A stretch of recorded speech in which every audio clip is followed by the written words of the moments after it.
दर्शको नमस्कार, के न्यूजमध्ये आपल्या सर्वांचं सहर्ष स्वागत।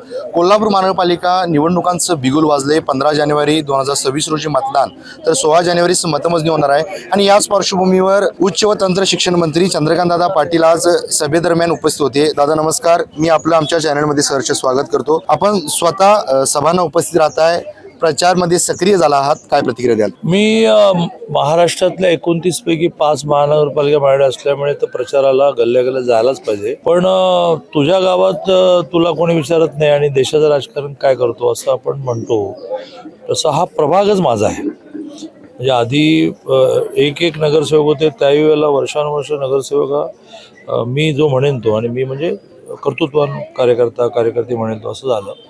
आता 4 झाले, त्यामुळे जरगनगरमध्ये आलं, त्यामुळे माझ्या प्रभागात मला यश नाही मिळालं तर 5 महानगरपालिकेत महापौर बसून करायचं काय, म्हणून मी आज जवळजवळ 5-7 तास काढलेत।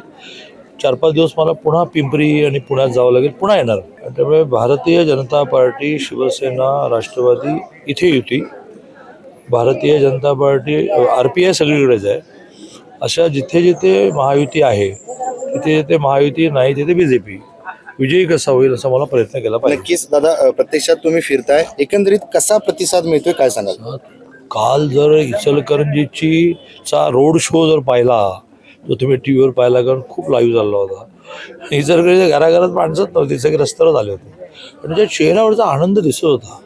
देवेंजींनी बघावं म्हणून ते तरसत होते, देवेंजी खूप थकलेले होते, कारण सारखा प्रवास चालला, पण अतिशय फ्रेश सगळ्यांना अभिवादन करत होते। तर हा जो लोकांचा उत्साह आहे, कोणाला गाड्या नव्हत्या दिल्या, घोड्या नव्हत्या दिली घरामध्ये, बरं झालं की देवेंजी खूप वेळ पाळतात, त्यामुळे लोकांना फार वेट करावं लागला नाही, पण तरी थांबलेच होते ना लोक।